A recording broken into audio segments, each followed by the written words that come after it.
내가 전심으로 주께 감사하며 신들 앞에서 주께 찬송하리이다.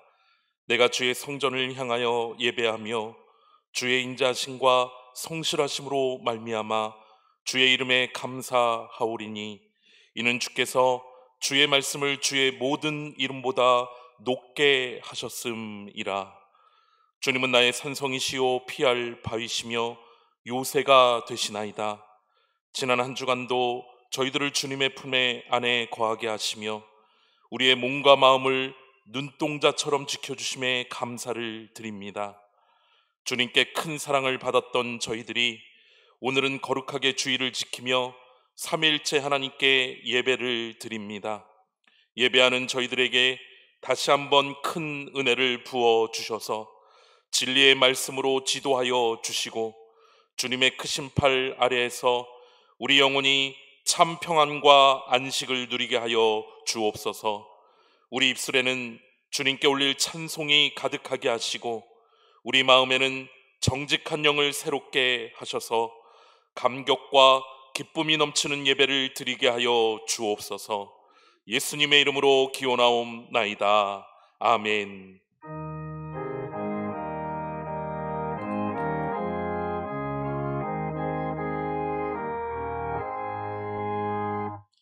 만입이 내게 있으면 그 입다가 지고 내 구주 주시는 종이 늘 찬송하겠네.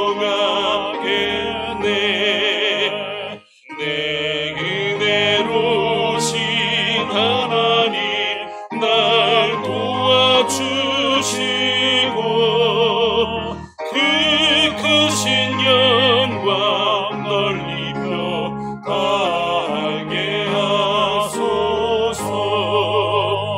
내 주의 귀한 이름이 날 위로하시고 이 귀의 음악 같으니 자기가 되도다.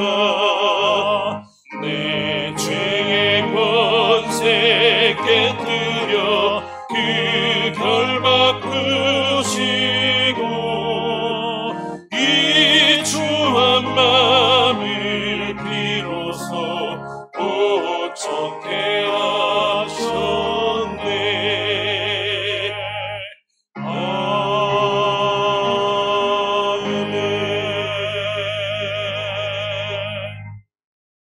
하나님은 통회하는 마음으로 나오는 사람들을 물리치지 않으십니다.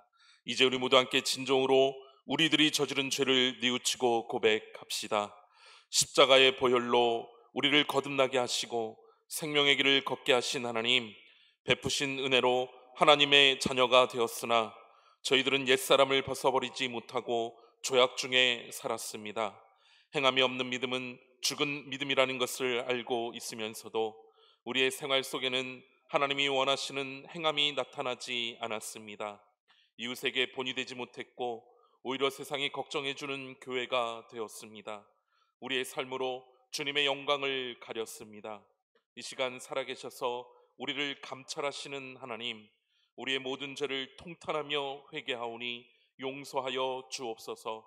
이제부터는 주님의 영광을 나타내는 삶을 살게 하옵소서. 예수님의 이름으로 이 고백의 기도를 드립니다. 아멘. 그러므로 이제 그리스도 예수 안에 있는 자에게는 결코 정죄함이 없나니, 이는 그리스도 예수 안에 있는 생명의 성령의 법이 죄와 사망의 법에서 너를 해방하였음이라. 이스라엘은 이제 말하기를 여호와께서 우리 편에 계시지 아니하셨더라면, 사람들이 우리를 치러 일어날 때에 여호와께서 우리 편에 계시지 아니하셨더라면,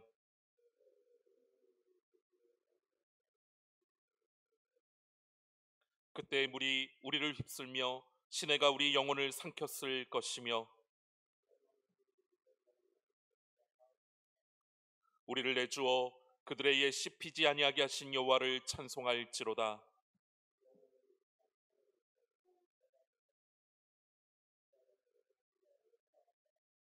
우리의 도움은 천지를 지으신 여호와의 이름에 있도다. 아멘.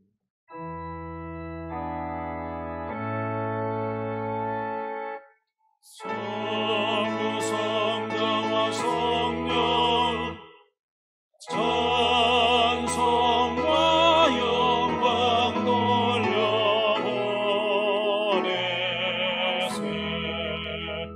태초로 지금까지 또 영원 무궁토록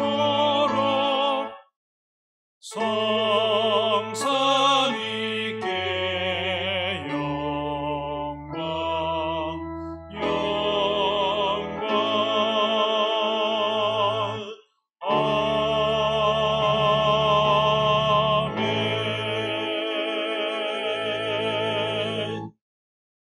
주는 그리스도시요 살아계신 하나님의 아들이시니이다.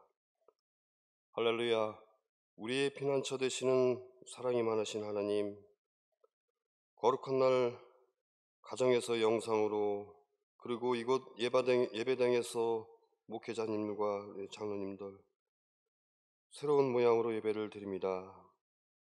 어려운 환경 가운데 그래도 예배 드릴 수 있게 하여 주시니 감사드리며 온 마음을 다하여 찬양과 영광을 드립니다. 연약하고 지친 영혼들이 말씀을 통해 새롭게 변화돼 마음의 문을 열고 주님의 신령한 음성을 듣고 받아들이는 귀한 예배의 자리가 되도록 이끌어 주시옵소서. 자비로우신 주님, 지난 한 주간도 세상에 뿌려진 코로나라는 질병으로 쉽지 않은 삶을 살았습니다. 이 모든 것들이 말씀에 순종하지 못한 어리석은 저희들의 부족함에서 비롯되었다 봅니다. 인간적인 욕망으로 하나님이 주신 귀한 이 땅을 지키지 못하고 제 멋대로 한 결과가 아닌가 봅니다. 부족한 저희들을 용서하시고 하루빨리 회복되는 날 되기를 간절히 기도합니다. 신실한 믿음을 갖고 말씀에 순종하는 저희들 되게 하여 주시옵소서. 오직 진심으로 주를 찾고 주의 계명에서 떠나지 말게 하여 주시옵소서. 사랑의 하나님, 무더운 여름의 절기, 긴 장마로 인하여 어려움을 겪고 있는 주위의 안타까운 내 이웃과 모든 형제들, 또한 아울러 노년교회 모든 성도님들, 질병과 가난함 가운데 믿음이 자라기를 원하며 더욱더 주님과 함께하며 말씀으로 회복하게 하시고 성령의 역사가 이루어지게 하옵소서. 모든 곡식이 익어가는 가을의 수확의 풍성함도 있는 줄 믿습니다. 또 온 천지가 주의 은혜와 축복 속에 자라게 하여 주시옵소서. 하나님 말씀대로 살아가는 믿음과 주님의 영광을 드리는 살아있는 신실한 믿음을 주시고 더욱 주께 가까이 나아갈 수 있도록 허락하여 주시옵소서. 구원의 주님, 가난하고 굶주렸던 나라, 거룩한 하나님의 부름을 받아 이 땅에 말씀의 씨앗을 뿌린 수많은 믿음의 선배들, 그 순교의 피로 세워진 대한민국 잊지 않게 하시고 복음 가운데 든든히 서게 도와주시옵소서. 나라의 모든 지도자를 위하여 간절히 기도합니다. 은혜와 능력을 더하셔서 국민의 마음을 하나로 모으고 나라 안팎의 많은 어려움을 지혜롭게 해결하게 하시옵고 언젠간 썩어질 육체를 위하여 살지 않고 하늘나라의 산 소망을 갖게 하옵소서. 특별히 하나님을 알고 믿게 되기를 간절히 기도합니다. 하나님의 원하심을 깨달아 행함으로 영광 돌리게 하시며 하나님의 뜻에 합당하게 살아가는 민족이 되게 하옵소서. 하나님 아버지, 저희에게 잠시 맡겨주신 우리 자녀들을 위해 기도하고 말씀으로 믿음의 유산을 지키게 하옵소서. 코로나로 인하여 영의 양식 거르지 않게 하고 배고픔 없이 건강하게 자라게 하여 주시옵소서. 이 시간 귀한 생명의 말씀을 들고 단위에 서신 목사님, 성령의 능력으로 붙들어 주셔서 진리의 말씀 선포하여 그 메시지가 우리의 가슴속 깊이 자리 잡게 하여 주시옵소서. 멀리 캄보디아의 복음을 전하기 위하여 파송된 유철이 안한주 선교사님, 온 가족이 영적으로 충만하게 하시옵고 주께서 예비하신 축복 넘치게 하여 주시옵소서.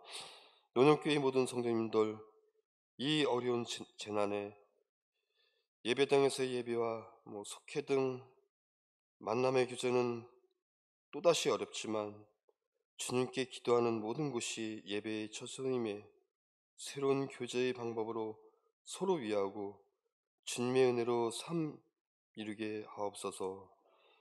언제나 주님 말씀 묵상하고 실천하여 열매 맺기를 원합니다. 모든 예배의 시간들이 주님께서 기뻐 받으시는 영광의 시간 되기를 소원합니다. 예배의 시중을 주님께 맡기오며 살아계셔서 우리 곁에 언제나 계시는 주님께 모든 영광을 드립니다. 예수님의 이름으로 기도드립니다. 아멘. 하늘에 계신 우리 아버지여, 이름이 거룩히 여김을 받으시오며 나라가 임하시오며 뜻이 하늘에서 이루어진 것 같이 땅에서도 이루어지리이다.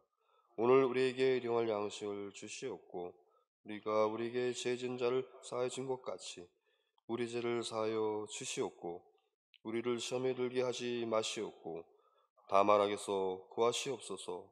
나라와 권세와 영광이 아버지께 영원히 쌓옵나이다. 아멘.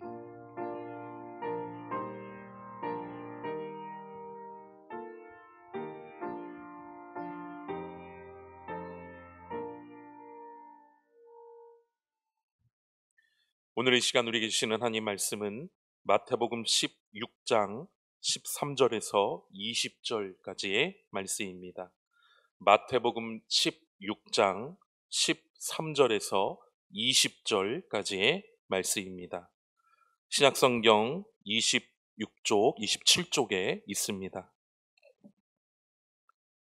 예수께서 빌립보 가이사랴 지방에 이르러 제자들에게 물어 이르시되 사람들이 인자를 누구라 하느냐? 이르되 더러는 세례 요한, 더러는 엘리야, 어떤 이는 예레미야나 선지자 중에 하나라 하나이다. 이르시되 너희는 나를 누구라 하느냐? 시몬 베드로가 대답하여 이르되 주는 그리스도시요 살아계신 하나님의 아들이시니이다. 예수께서 대답하여 이르시되 바요나 시몬아, 내가 복이 있도다. 이를 내게 알게 한 이는 혈육이 아니요 하늘에 계신 내 아버지시니라. 또 내가 내게 이르노니 너는 베드로라. 내가 이 반석 위에 내 교회를 세우리니 음부의 권세가 이기지 못하리라. 내가 천국 열쇠를 내게 주리니 내가 땅에서 무엇이든지 매면 하늘에서도 매일 것이요 내가 땅에서 무엇이든지 풀면 하늘에서도 풀리리라 하시고 이에 제자들에게 경고하사 자기가 그리스도인 것을 아무에게도 이르지 말라 하시니라. 아멘. 할렐루야. 오늘도 하나님의 전화와 예배하기를 원하지만 원치 않는 그런 상황에 의하여서 가정에서 예배드리는 모든 성도들, 그 상한 마음 주님께서 위로하시고 하늘의 소망으로 채워주시기를 주님의 이름으로 축원합니다. 오늘 아침 페이스북에 올라온 어느 목사님의 글 가운데 이 예배에 임하는 우리가 어떤 마음으로 임해야 될까, 이런 것을 잘 정리해 놓은 글들이 있어서 한번 읽어보면서 오늘 말씀을 시작하려고 합니다. 같이 한번 읽어볼까요? 야곱처럼 예배하십시오. 잠자던 곳이었지만 돌베개를 세워 제단 삼을 때 그곳이 곧 하나님의 집 베델이 된 것처럼 어떤 상황에서도 예배하십시오. 부르신 곳에서 우리는 예배합니다. 삶의 자리를 예배 초소 자리 되게 하십시오. 다니엘처럼 오늘 예배하십시오. 그는 바벨론에서도 여전히 하나님의 계심을 믿고 그곳에서도 예배했습니다. 웨슬리처럼 오늘 예배하십시오. 그분은 탄광에서도 거리 술집에서도 설교하셨습니다. 온 세계 구석구석이 다 우리의 교구입니다. 오늘 온라인으로 예배드리십니까? 성령의 교통하심을 의심치 마시고 여전히 우리를 하나로 묶어주시는 그분의 능력을 힘입고 은혜의 자리로 담대히 나아가십시오. 이산 저산 갈등하고 논쟁하다가 신령함과 진정성을 놓치지 않도록 조심하십시오. 하나님께서는 영과 진로 예배하는 자들의 예배를 흠뻑 기뻐하며 받으실 것입니다. 아멘. 우리에게는 상당히 억울함과 또 속상함, 분노의 마음이 있습니다. 우리는 열심히 방역수칙을 지키면서 예배를 드렸는데 왜 우리까지 제대로 예배드리지 못하게 하느냐. 그러나 그만큼 우리 상황이 심각합니다. 어떻게 보면 굉장히 이 코로나19라는 바이러스가 우리 가까이 있습니다. 여러분 들으셨던 것처럼 바로 우리 동네에 있는 한 교회에서 16명, 7명 집단 감염이 일어났고 그것이 우리 어린이집과도 연결이 됩니다. 다행히 음성으로 판정이 나왔지만은 그만큼 가까이 있어요. 또 부평에 있는 한 교회에서 어제 또 한 20명 확진자가 나왔지 않습니까? 그래서 우리가 이 교회가 이웃을 해하는 그런 교회가 되어서는 안 되고 이웃을 사랑하는 교회, 유익을 주는 그런 교회가 되어져야 되는데 그러기 위해서 우리가 잠깐 멈추는 것이 오히려 나중에 더 잘 모일 수 있는 그런 기회를 만든다는 걸 생각하시면서 오늘 우리가 먼저 읽었던 그런 내용처럼 어느 곳에서든지 우리가 영과 지로 예배할 때 하나님께서 받으신다 그런 믿음을 가지시고 하나님만 바라보는 은혜의 자리가 되어주시기를 주님의 이름으로 축원합니다. 러시아의 문으로 불리는 톨스토이는 기독교 가정에서 자라면서 하나님에 대한 얘기를 많이 들었습니다. 많이 들었으니까 하나님에 대해서 많이 알긴 했지만 하나님에 대한 체험이 없었습니다. 그러다 보니 15살 때부터 탕자의 생활을 시작하게 됩니다. 무려 35년 동안 방황하는 인생을 살게 되고 심지어는 허무주의에까지 빠졌습니다. 그러다가 그의 나이 50세 되었을 때 비로소 하나님을 체험하게 됩니다. 그 체험 후 그는 진정한 신앙인이 되었고 그 후에 그는 부활이라고 하는 정말 세계적인 명작, 불의의 명작을 남기게 된 것입니다. 어거스틴도 마찬가지입니다. 그의 어머니가 믿음이 좋다고 알려진 모니카 아닙니까? 그 어머니 아래에서 자랐지만 그 역시 하나님을 체험하지 못했습니다. 어머니로부터 배운 성경 지식이 그를 변화시키지 못했던 것입니다. 그러다 보니 결혼도 하기 전인 18살 때 사생아를 낳게 되고 그 당시 이단이었던 만이교에 빠지는 등 방탕한 삶을 살게 됩니다. 그러다가 30살 될 때 하나님을 체험한 다음 387년 부활절 세례를 받고 세상의 모든 악한 것들과 완전히 결별하게 됩니다. 그리고 남은 생애를 그리스도를 위한 사역에 전적으로 헌신하였고 나중에 그는 성 어거스틴, 성자라는 칭호까지 받게 되는 그런 위대한 인물이 된 것입니다. 이런 체험이라고 하는 것이, 경험이라고 하는 것이 톨스토이를 만들고 성 어거스틴을 만들었습니다. 그들이 경험하고 나니 믿음의 사람이 되어진 것입니다. 오늘 우리의 감리교회가 있게 된 것도 존 웨슬리의 체험이 있었기 때문입니다. 그는 매일같이 일기를 썼는데 1738년 5월 24일 그의 일기에 나오는 내용입니다. 그날 저녁에 난 마지못해 올더스켓 거리에서 모이는 집회에 나갔더니 어떤 분이 루터의 로마서 주석 서문을 읽어 내려가고 있었다. 9시 15분 전쯤 하여 그가 예수 그리스도 안에 있는 믿음을 통하여 하나님께서 우리 마음속에 일으키시는 변화를 설명하고 있을 때 나는 내 마음이 이상하게 뜨거워짐을 느꼈다. 난 구원을 위하여 오직 그리스도 한 분만을 의지한다고 느꼈으며 그가 나의 구원을 위해 죄를 얻게 하시고 죄와 죽음의 법에서 구하여 주셨다는 확실한 증거를 받았다. 있을 말합니다.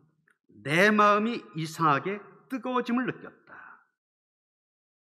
올더스케이트가에서의 이 체험이 웨슬리를 만들었고 오늘의 감리교회를 만든 것입니다. 그래서 우리 기독교는 체험의 종교다, 경험의 종교다 그렇게 말합니다. 여러분, 오늘 본문에 나오는 수제자 베드로, 그는 기독교 역사상 가장 유명한 신앙 고백을 한 사람입니다. 주는 그리스도시요 살아계신 하나님의 아들이십니다. 바로 베드로가 한 고백입니다. 여러분, 우리 기독교인이 일반적으로 하는 신앙 고백이 바로 사도신경 아닙니까? 12사도들이 만들었다 그래서 사도신경 그렇게 부르는데, 기독교와 이단을 구분할 때 기준이 되는 것이기도 합니다. 일단 사도신경의 신앙의 내용을 그대로 고백한다면 그 사람은 우리 기독교 안에 받아들일 수 있다고 하는 것이죠. 그러나 그걸 고백하지 않으면 이단이 되는 겁니다. 이런 사도신경이 만들어진 이후에 니케아 신경, 칼케돈 신경, 콘스탄티노플 신경, 이런 신앙 고백들이 계속 만들어졌고, 오늘날까지도 우리 감리교회의 신앙 고백인 감리교 교리적 선언, 장로교회 웨스트민스터 신앙 고백, 루터교회 아우크스부르크 신앙 고백, 이런 것들, 이런 신앙 고백들이 계속 만들어졌는데, 결국 이 모든 것들의 기초가 된 것이 바로 이 베드로의 신앙 고백입니다. 그런데 이 신앙 고백이 어떻게 해서 나왔습니까? 베드로가 예수님을 따라다니면서 갖가지 했었던 체험의 결과입니다. 여러 가지 체험을 통하여서 이 고백을 하게 된 것입니다. 여러분, 우리가 지난주까지 3주 동안 계속 보아왔던 사건이 어떤 사건입니까? 오병이어의 기적 사건, 바다의 풍랑을 잔잔하게 하신 사건, 귀신 들린 가나안 여인의 딸을 고쳐주신 사건. 베드로는 예수님을 따라다니면서 이런 사건들을 계속 경험하게 됩니다. 경험하고 체험하고 그 결과 주는 그리스도시요 살아계신 하나님의 아들이십니다. 위대한 신앙 고백을 하게 된 것입니다. 그런데 베드로가 어디에서 이런 신앙 고백을 하게 되느냐? 바로 그 신앙 고백을 한 장소가 중요한 의미를 갖게 됩니다. 13절 보시면 예수께서 빌립보 가이사랴 지방에 이르러, 장소를 먼저 밝히시면서 말씀이 시작되고 있지 않습니까? 이 빌립보 가이사랴라고 하는 곳, 이스라엘로 성지순례 갈 때 꼭 들리는 곳입니다. 이스라엘 최북단에 헐몬산이라고 있는데 그 헐몬산 산 기슭에 있는 마을입니다. 거기서 예루살렘까지의 거리가 약 227km가 됩니다. 여기 인천에서 대구까지 한 237km 되는데 거의 비슷한 거리라고 볼 수가 있습니다. 독일 성서공회에서 만든 해설 관주 성경책이 있는데 한글로 번역이 되어져 있습니다. 그 성경책을 보면 오늘 말씀 앞에 예루살렘으로 가는 길, 이런 제목이 붙어 있습니다. 예수님께서 거의 3년 동안 이스라엘 북부 갈릴리 지역에서 그 갈릴리 호수 주변 마을을 순회하며 복음을 전하셨습니다. 그런데 오늘 말씀을 기점으로 하여 이제 예수님 예루살렘으로 내려가시게 된 것입니다. 그런데 지금 예수님께서 계신 장소가 어디입니까? 빌립보 가이사랴라고 했어요. 아마 예수님께서는 의도를 갖고서 이 빌립보 가이사랴로 제자들 데려가신 것이 아닌가, 이렇게 추측하게 됩니다. 이곳에 일종의 수련을 가졌다, 그렇게 볼 수가 있는데, 여러분, 일반적으로 생각하면 예수님께서 이 수련을 마치고 예루살렘으로 가시려고 했다, 그러면은 예루살렘에서 가까운 갈릴리 남부 지역, 이런 데서 모이는 것이 당연할 것입니다. 그런데 예수님은 거꾸로 예루살렘에서 가장 먼 이 갈릴리 북쪽 끝에 있는 빌립보 가이사랴로 제자들을 데려가신 것입니다. 왜 그랬을까요? 이 빌립보 가이사랴라고 하는 곳, 여러 가지 역사를 지니고 있는 그런 마을입니다. 이 구약 시대에는 바알갓, 이런 이름으로 불렸습니다. 바알갓, 행운의 여신, 이런 뜻을 갖고 있습니다. 다시 말해서 가나안 사람들이 풍요와 재물의 신인 바알을 숭배했던 곳이 바로 이 빌립보 카이사랴입니다. 그런데 나중에 그리스가 이곳을 지배하게 되면서 목동의 신인 판을 숭배한 것이 되었습니다. 그러다 보니 이름도 판니아스, 판시대 땅이다. 그래서 판니아스 이렇게 바뀌게 됩니다.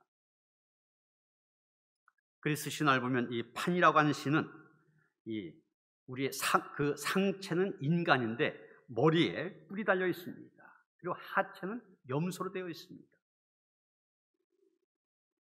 이 판이라고 하는 것이 모든 것, 영어로 말하면 all이라는 그런 뜻인데, 그래서 여러분 로마에 가면 판테온 신전이 있습니다. 우리말로 만신전이라고 번역하죠. 여러 신들이 있는 그런 곳이다. 또 요즘에 이 코로나19 상황을 가리켜서 팬데믹 그러지 않습니까? 어느 한두 나라만 일어난 것이 아니라 모든 나라에 일어났다. 그래서 팬데믹 이렇게 얘기합니다. 이 판이라고 하는 신이 인간의 모습과 짐승의 모습을 모두 가지고 있다. 그래서 판이란 이름 붙였다 이렇게 얘기합니다. 이 판이라고 하는 신은 술과 음악을 좋아하는데 특히 팬프룻을 잘 부릅니다. 그런데 워낙 흉측한 모습에 여자들만 봤다면 달려들기가 일쑤여서 여기에서 패닉이란 말, 공포를 의미하는 패닉이란 말이 나오게 된 것입니다. 이 판니아스는 나중에 로마가 지배하면서 로마 황제 가이사 아우구스투스가 헤롯에게 이 땅을 선물로 줍니다. 헤롯은 감사의 표시로 그곳에 황제 숭배를 위한 아름다운 대리석 신전을 지었습니다. 그 후에 헤롯의 아들인 빌립이 도시를 더욱 확장하여 로마 황제 가이사 티베리우스를 기념하면서 거기에 자기 이름과 그 황제를 의미하는 가이사를 넣어서 빌립보 가이사라 이렇게 이름을 붙이게 된 것입니다. 여러분, 이런 빌립보 가이사라는 마을이 갖고 있는 역사를 보면은 이곳이 어떤 곳입니까? 오랫동안 풍요와 재물의 신인 바알을 섬겼던 곳입니다. 성추행을 일삼는 쾌락의 신 판을 숭배했던 곳입니다. 또 강력한 권력의 신 로마 황제를 경배했던 곳입니다. 그런 빌립보 가이사랴, 즉 모든 사람들이 풍요와 쾌락과 권력 앞에 무릎 꿇고 충성을 다짐했던 그곳에서 예수님은 제자들에게 지금 묻고 계신 것입니다. 사람들이 인자를 누구라 하느냐? 더 나아가서 너희는 나를 누구라 하느냐? 먼저 예수님은 물으십니다. 세상 사람들이 나를 누구라 하느냐? 예수님은 궁금하셨습니다. 3년 공생애 동안 많은 일을 하셨는데 세상 사람들이 자신을 어떻게 이해하고 있는지 궁금하셨던 겁니다. 제자들이 하나둘 대답하기 시작합니다. 14절 보시면 더러는 세례 요한, 더러는 엘리야, 어떤 이는 에레미야나 선지자 중에 하나이다. 이 대답 보면 마치 맹인이 코끼리 만지는 식의 대답입니다. 여러분 말씀드린 일이죠. 맹인들이 동물원에 구경을 갔는데 코끼리 구경을 갔습니다. 맹인이라 보지 못하지 않습니까? 인솔 하는 사람이 한번 만져보라고, 만져보고서 코끼리가 어떻게 생겼는지 말해보라고. 한 사람이 코끼리를 만져보고 대답합니다. 코끼리는 기둥같이 생겼습니다. 코끼리의 다리를 만져본 사람이죠. 또 한 사람은 코끼리는 벽과 같습니다. 대답합니다. 코끼리의 몸통을 만져본 사람입니다. 세 번째 사람, 코끼리는 멍석을 말아놓은 것 같습니다. 대답합니다. 코를 만져본 사람이죠. 네 번째 사람, 코끼리는 아주 작습니다. 대답합니다. 꼬리를 만져보고 그렇게 대답한 것입니다. 여러분, 이 사람들의 대답, 틀린 말은 아닙니다. 다 자기가 경험한 것을 그대로 얘기했습니다. 부분적으로 분명히 맞는 얘기입니다. 그런데 여러분, 그 사람들의 말을 듣는다고 해서 코끼리가 어떻게 생겼다, 머리에 그림이 그려집니까? 맞는 말이면서도 부분적으로 보기 때문에, 전체를 보지 못하기 때문에 제대로 대답을 했다 말할 수 없는 것입니다. 오늘 말씀은 사람들이 나를 누구로 하는 질문에 몇 가지 반응을 얘기하고 있습니다. 바로는 세례 요한이라고 합니다. 이 대답도 부분적으로는 맞는 대답입니다. 마태복음 14장 2절에 보면 예수님을 죽은 자 가운데서 다시 살아난 세례 요한으로 아는 사람들이 그 당시 많았었다고 하는 것을 보여주고 있습니다. 이 세례 요한이 누굽니까? 마태복음 14장 3절 이하에 보면 세례 요한은 헤롯 왕의 불륜을 규탄하다가 순교당한 사람입니다. 세례 요한은 정의를 외치다가 목숨을 잃은 개혁자였던 것입니다. 세상 사람들, 예수님이 사회 정의에 관심이 많으신 분이다 이렇게 생각했기 때문에 세례 요한이 예수님 안에서 다시 살아났다 이렇게 보았던 것입니다. 어떤 사람은 엘리야라고 말합니다. 여러분, 엘리야가 누굽니까? 구약성에서 가장 많은 기적 일으킨 사람, 가장 많은 권능을 행한 사람입니다. 열왕기하 2장에 보면은 이 엘리야 죽음을 직접 보지 아니하고 불수레를 타고 하늘로 승천하였습니다. 말라기 4장 5절 6절에 보면 이 엘리야는 메시아가 이 땅에 오기 전에 세상에 먼저 와서 메시아의 강림을 준비하는 사람으로 묘사하고 있습니다. 이렇게 세상 사람들 예수님 초능력을 가진 선지자 엘리야와 같다 이렇게 보았던 것입니다. 또 어떤 사람들은 에레미야 선지자 중에 한 사람이라 그렇게 말합니다. 이것은 그들이 예수님을 선지자의 반열에 올려놓았다는 것을 보여주고 있습니다. 예수님 구약의 위대한 선지자들과 마찬가지로 하나님께서 쓰시는 한 종으로 보았던 것입니다. 이런 제자들의 보고를 종합해서 보면 세상 사람들은 자기가 각각 예수에 대해서 본 부분적인 면을 얘기하고 있습니다. 부분적인 면을 넘어서지 못하고 있습니다. 예수님의 세례 요한이나 엘리야, 에레미야나 혹은 선지자 가운데 한 사람으로 위대한 분이다. 요 사실까지는 인정하고 있지만 하나님의 아들이라는 사실까지는 받아들이지 못하고 있는 것입니다. 이런 예수님께서 제자들에게 하셨던 이 질문, 현대인들에게 하면 어떤 대답이 나올 것 같습니까? 당신들은 예수를 누구라 생각합니까? 아마 많은 사람들이 예수님 시대에 살았던 사람들과 비슷한 대답을 할 것입니다. 위대한 종교개혁가입니다. 아니면 종교적인 천재입니다. 아니면 훌륭한 영성운동가입니다. 그것도 아니면 교과서에 나온 것처럼 부처나 공자처럼 성인 가운데 한 사람이다. 세계 3대 성인 가운데 한 사람이다. 이 정도로 대답할 것입니다. 실제로 20세기 가장 위대한 역사학자로 알려진 토인비 교수는 이분이 역사책에 예수에 대한 사실을 기록했는데 그 기록의 분량을 보면은 석가, 시저, 마호멧, 나폴레옹, 조지 워싱턴 이 사람들에 대해서 기록한 것을 다 합친 것보다 더 많은 내용을 예수님에 대해서 기록했던 겁니다. 영국의 대형 백과사전도 마찬가지입니다. 예수님에 대한 사실을 기록하기 위해서는 2만 단어를 썼는데 이것은 석가, 공자, 아리스토텔레스, 시저, 알렉산더, 모하메트, 나폴레옹 7사람에 대한 기록을 합친 것보다 더 많다는 겁니다. 그리고 여러분, 인류 역사상 가장 큰 사건 뭐라고 할 수 있습니까?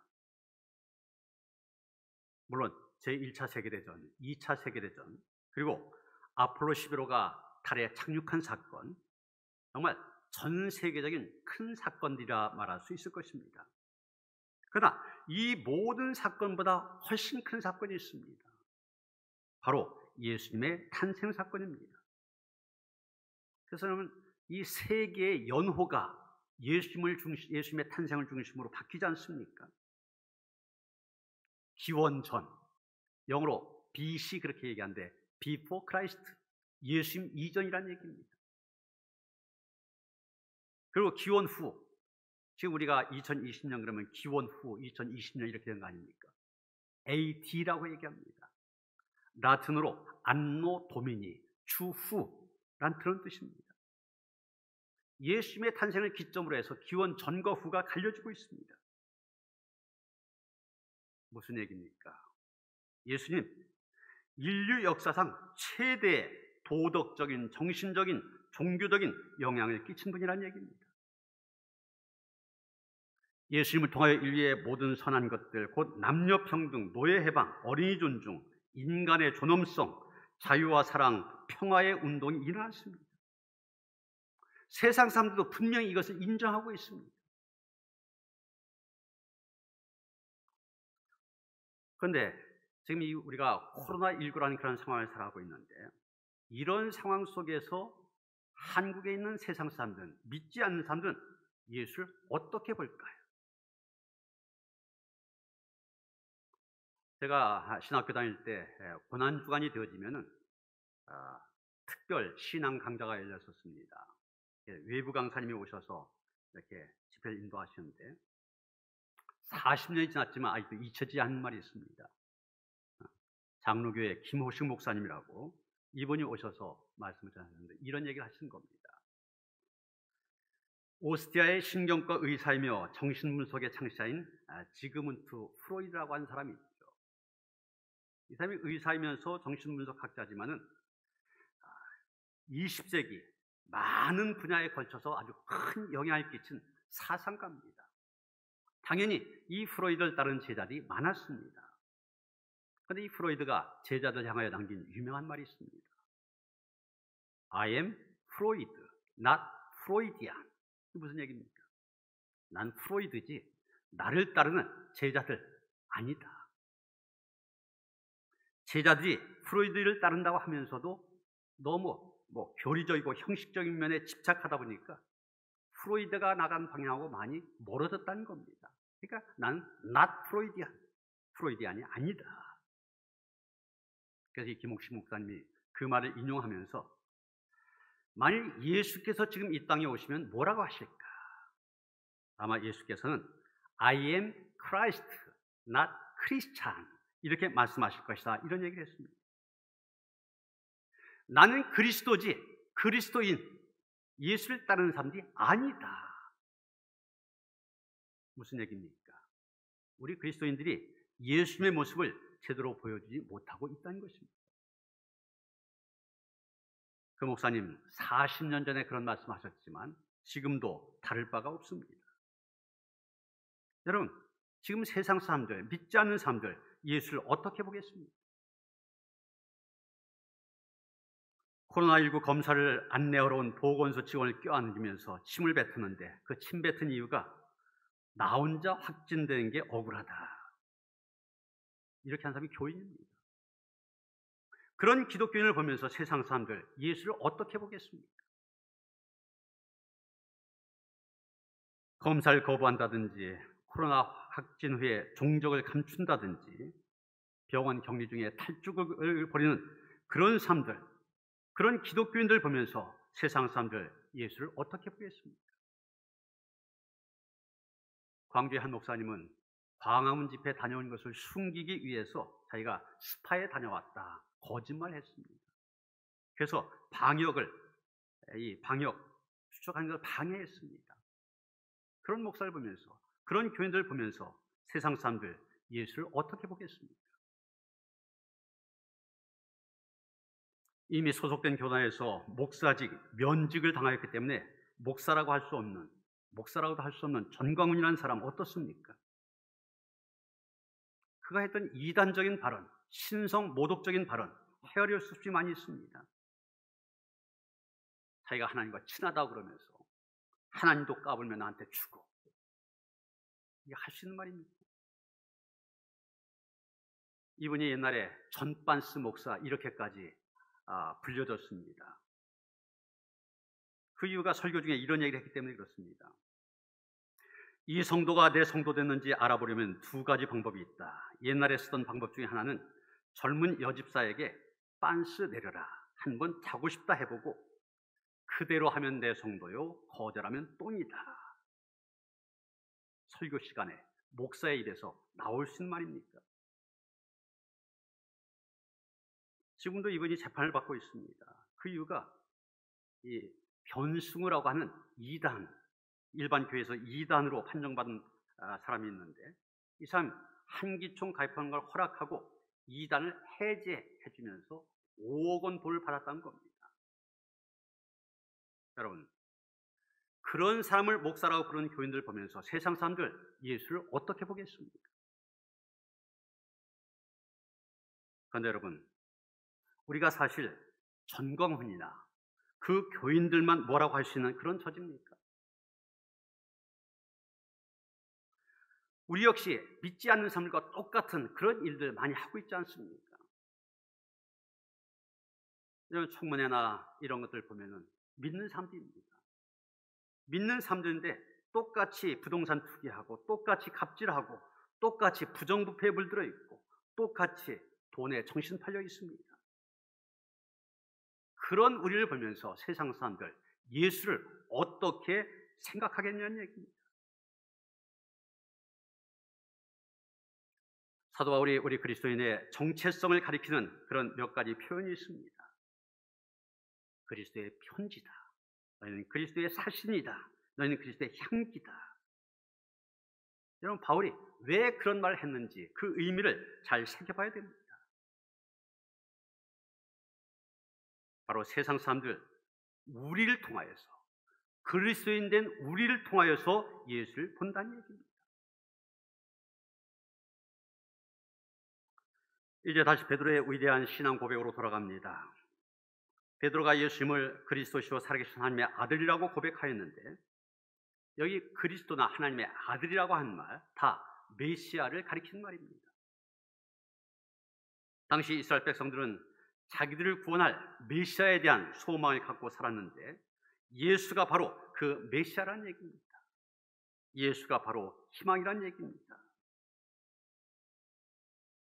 여러분, 예수님 당시 이스라엘 백성들에게 희망이었던 예수님, 지금도 여전히 우리의 희망이 되심을 믿으시길 바랍니다. 지금도 여전히 예수가 우리의 희망이 되려면 우리의 믿음도 베드로처럼 바른 신앙 고백 위에 서야만 됩니다. 존 웨슬리 목사님도 한때는 신앙 고백이 분명하지 못했던 때가 있었습니다. 모라비안 교도의 지도자인 스판겐버그라는 사람과 웨슬리가 대화하는 것 가운데 이런 내용의 대화가 있습니다. 스판겐버그가 묻습니다. 당신은 예수를 누구라고 생각합니까? 웨슬리 대답합니다. 인류의 구세주라고 생각합니다. 스판겐버그가 다시 묻습니다. 당신은 예수를 당신의 구주라고 믿습니까? 웨슬리가 대답합니다. 그러기를 바랍니다. 영어로 I hope so. 여러분, 그러기를 바랍니다. 무슨 얘기? 확신이 없다는 얘기. 주님에 대한 분명한 신앙 고백이 없었다는 것입니다. 그러니 목회 사역을 해도 선교 사역을 해도 제대로 될 리가 없습니다. 자신에게 확신이 없다 보니 전도를 해도 힘이 없습니다. 또 한편 생각할 때마다 자기 자신이 위선자처럼 보이기도 하였습니다. 그래서 심지어는 목회 사역을 중단하려고까지 했습니다. 그래서 웨슬리가 선배에게 내가 지금 이렇게 확신도 없는 상태에서 계속 한다고 하는 것, 위선자인데 이 목회 사역을 중단하겠다 편지를 썼습니다. 그때 선배가 준 권면이 있는데, 내게 믿음이 있으면 그 믿음을 전해라. 믿음이 없으면 믿음이 생길 때까지 전도해라. 이 권면에 힘입어서 그 위기를 넘어서게 되었다는 것입니다. 그러다가 말씀드린 것처럼 1938년 5월 24일 올더스케이드에서 모라비안 보도대 집회에 참석하였다가 예수 그리스도가 구주임을 확신하게 됩니다. 그때까지만 해도 웨슬리에게는 공로 신앙이 있었습니다. 자기의 공로로 구원받을 거다, 이런 믿음이었습니다. 그러니 자신이 없게 되죠. 내가 내 공로로 구원받을 것이다, 자신 있게 얘기할 수 있는 사람이 어디 있습니까? 그 다음에 기쁨도 없었습니다. 그러다가 예수 그리스도가 구주임을 믿게 되니 가슴이 뜨거워졌습니다. 감격이 넘쳤습니다. 웨슬리 목사님은 새로워졌습니다. 그리고 그의 사역도 새로워졌습니다. 절망의 자리에 목회사역을 그만두려고까지 했던 그 자리를 박차고 일어나 소망 가운데 나아갈 수 있었습니다. 여러분, 웨슬리에게 그 소망이 있었기 때문에 영국을 피해 혁명이 일어날 수밖에 없는 그런 절망 가운데서 구원해낼 수가 있었던 것입니다. 여러분, 지금도 기록적인 장마로 인하여서 기록적인 피해를 입은 수재민들 고통 속에 살아가고 있습니다. 코로나19가 심각하게 확산되고 방역 조치가 강화되면서 자영업자들의 생계가 위협을 받고 있고 학생들의 등교가 연기되는 등 우리 이웃, 우리 사회 전체가 힘들어하고 있습니다. 어디 희망을 찾아볼 구석이 한 곳도 없어 보입니다. 아무리 둘러봐도 염려하는 소리만 들리고 한숨 소리만 메아리치고 있습니다. 사실 우리가 이런 세상만을 바라보면 절망할 수밖에 없습니다.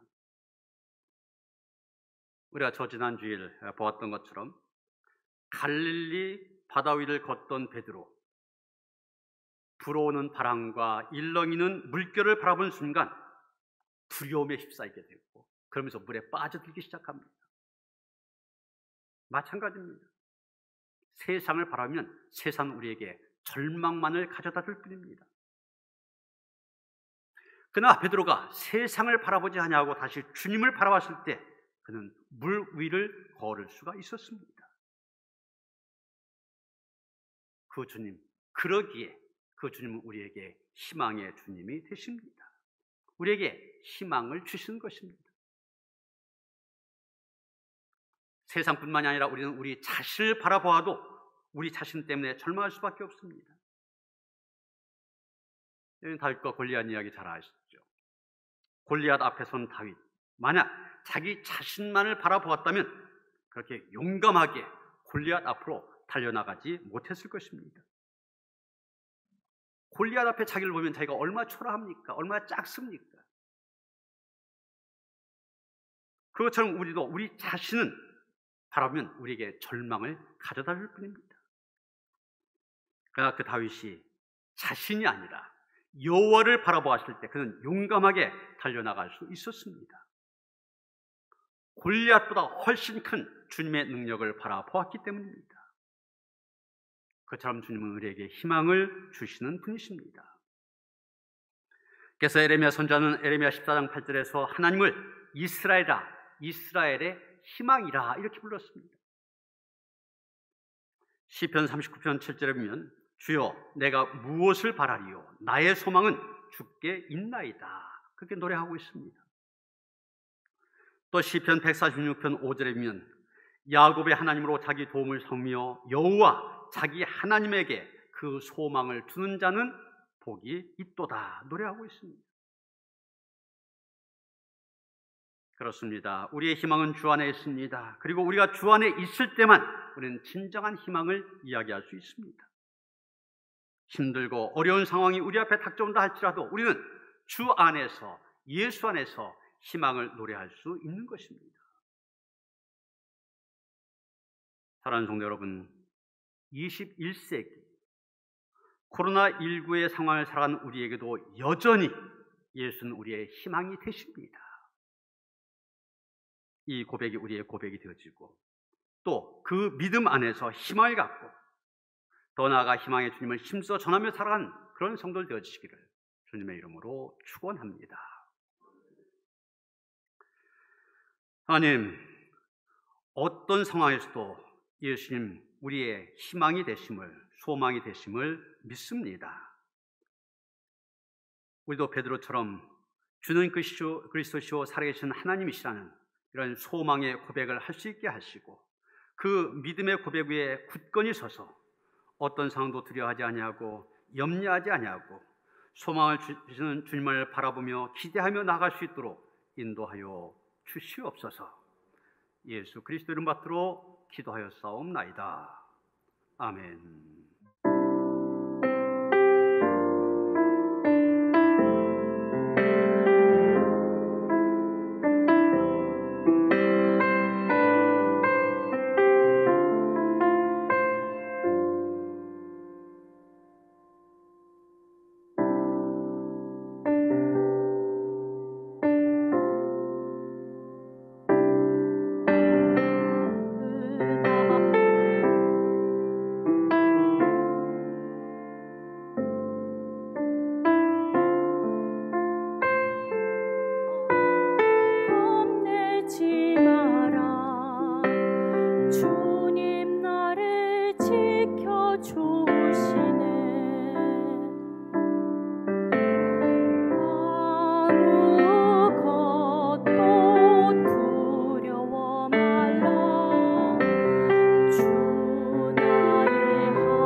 아멘.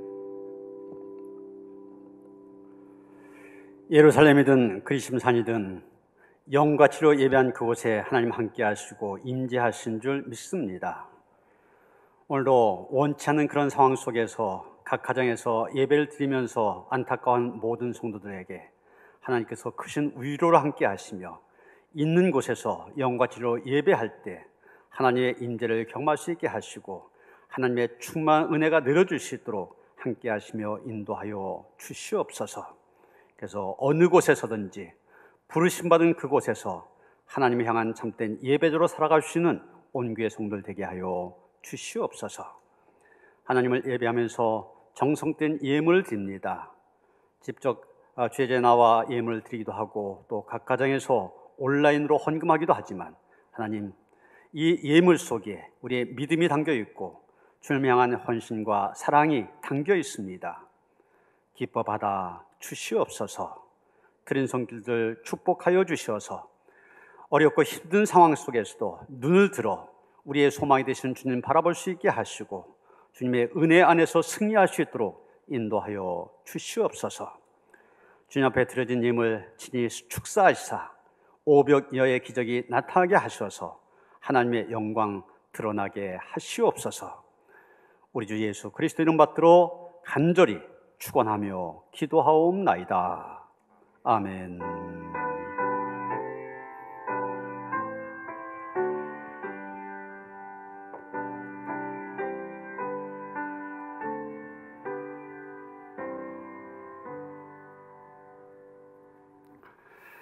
가정에서 듣고 식구들과 함께 평화의 인사 나누시겠습니다. 주님이 주신 평화가 함께 하시기 바랍니다. 인사하시겠습니다. 이 상황이 이렇게 되어지면서 우리가 이번 주부터 이 교회에서의 대면 예배를 드리지 못하고 가정에서 예배를 드리고 있는데 우리가 이제까지 예배 드려왔던 모든 시간과 형식 그대로 유지합니다. 이유는 우리가 이번 주와 다음 주 두 주만 정신 바싹 차리고 적극적으로 이런 방역 대비할 때 두 주 정도면 잘 극복하고 그 다음 주부터는 예배를 드릴 수 있지 않을까 생각되어지기 때문에 두 주 정도 그대로 유지하면서 예배를 드립니다. 그렇게 기억하시고 이런 가정에서도 실시간 방송을 통하여서 모든 시간들 주일날도 3번 오전 8시 반, 11시, 오후 1시 반 젊은이 예배, 그리고 수요일날 8시, 매일 새벽 5시 반, 교회에서 꼭 필요한 사람들만 함께 하면서 실시간 방송을 통하여 각 가정에서 드릴 수가 있습니다. 가정에서 드린다고 해서 예배 소홀히 하지 마시고 더욱 힘써 예배하는 가운데 하나님께서 계획하신 남다른 은혜를 경험하게 될 줄로 믿습니다. 이런 새벽에도 그 5시 반 실시간으로 합니다. 물론 유튜브에 한번 올려놓고 그 다음에 다시 계속 있기 때문에 이후에 보신 분들 많이 계시는데 이런 스스로의 경건을 위하여서 될 수 있으면 5시 반 시간을 지켜서 새벽기도에 참석하시고 또 형편이 여의치 않은 분들은 이후에도 계속 유튜브에 올라가 있으니까 노년께 들어가셔서 말씀을 또 들으시며 예배를 같이 하시면서 더 은혜를 받으시길 바랍니다. 교회 학교도 원래는 이번 주일부터 좀 상황이 나아지면은 교회에 나오는 것으로 준비를 했었는데 지금 이런 상황이 되어졌기 때문에 이전과 마찬가지로 동영상 또 실시간 방송을 통해 예배를 드립니다. 아이들 꼭 예배 참석할 수 있도록 잘 안내해 주시기를 바랍니다.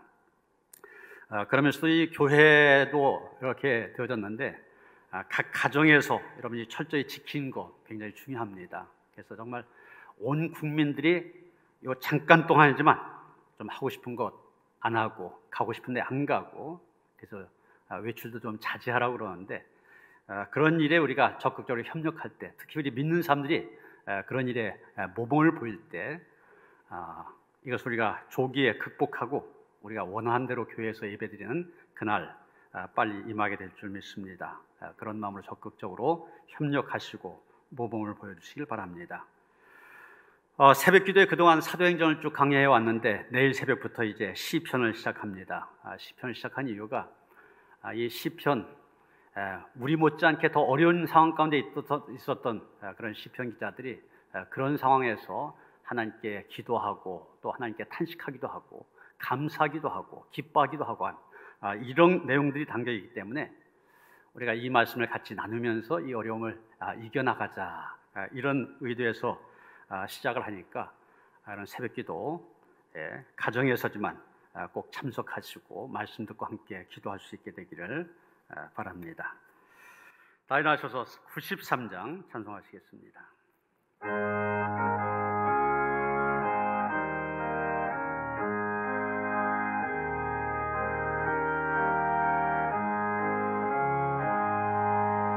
예수 나의 힘이요 내 생명 되시니 구주 예수 떠나 살면 죄 중에 빠지니 눈물이 앞을 가리고 내 맘에 쌓일 때 위로하고 힘주시니 주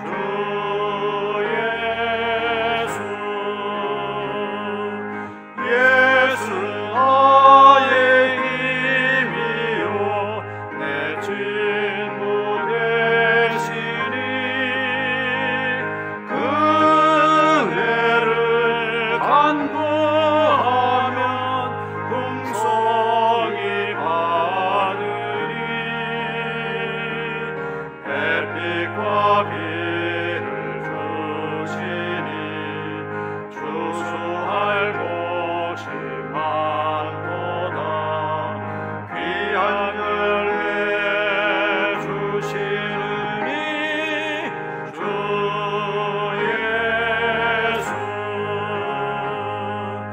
예수 나의 힘이요 내 기쁨 되시니 그 명령을 준행하여 늘 충성하겠네 주야로 보호하시며 바른 길 가게 하시니 의지하고 따라가리 주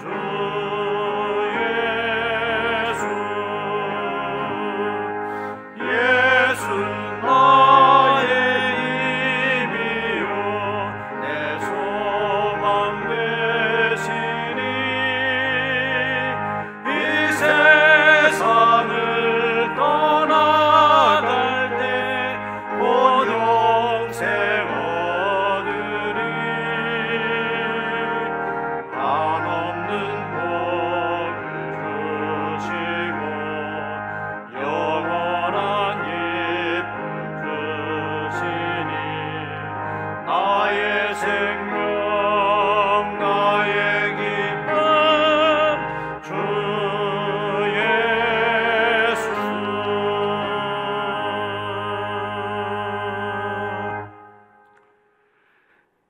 이제는 우리 주 예수 그리스도의 은혜와 하나님 아버지의 그 극진하신 사랑과 성령의 감화감동 역사하심이 어렵고 힘든 상황 속에서도 예수님만이 나의 소망이 되심을 고백하며 그분만을 바라보며 기대하며 믿음으로 나아가길 원하며 다짐한 모든 성도들 가운데 이제로부터 영원토록 함께 하시옵기를 간절히 축원하옵나이다.